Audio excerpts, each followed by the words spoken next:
පිටිපස්සේ සීට් එකේ අක්කල සින්දු කියයි අප්පුඩි අයියාච්චිගේ ඇල්ලට වැල්ල වායි පෑරක දැම්ම වාගේ සීතල වෙනස් වෙලා ලොකු අම්මා කියමු නැන්දටේ අපි යම්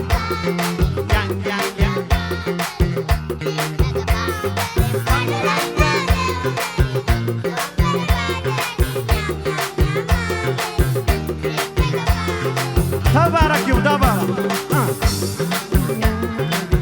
Api yang panderi yang Pandurakda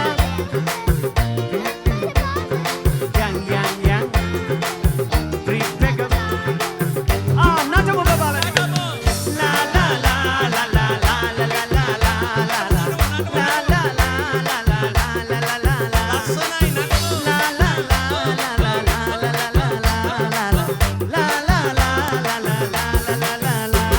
la la ලස්සන පුඩියක් ඕනේ. ගමේ වැඩේ ඔයාලගේ වැඩේ ගමේ මගුල්ගේ මේක සරසන්නේ මේගොල්ලෝ තමයි කවදා හරි නීර මොකද හිතන්නේ අනිවාර්යයෙන්ම මේ ඒක නෙමෙයි ට්‍රිප් එක යන්නත් තියෙනවනේ. මේ බස් එකත් ටිකක් එහා පැත්තේ තමයි නවත්තලා තියෙන්නේ. කට්ටියට නිදිය ගන්න එපයි කියලා පොඩ්ඩක් පල්ලෙහාට බහැලා ඉමු. කට්ටිය පල්ලෙහාට ගිහලා ලස්සනට ඩාන්ස් එකක් දාන්න ඕන. මොකද කියන්නේ? මොකද කියන්නේ? ඒක අදහස හොඳයි යා චූටි පුතේ බස් එක තියෙනවා. බස් එක තියෙනවා නිදියන්න එපා. නිදියන්න එපා. බස් එකේ උරන වැඩේ ඉවර ගමන් යනවා. බස් එක එතන තියෙනවා. ගොඩාක් ස්තුතියි අපේ ආරාධනය පිළි අරගෙන ආවට අපේ චූටි දූල පුතාලට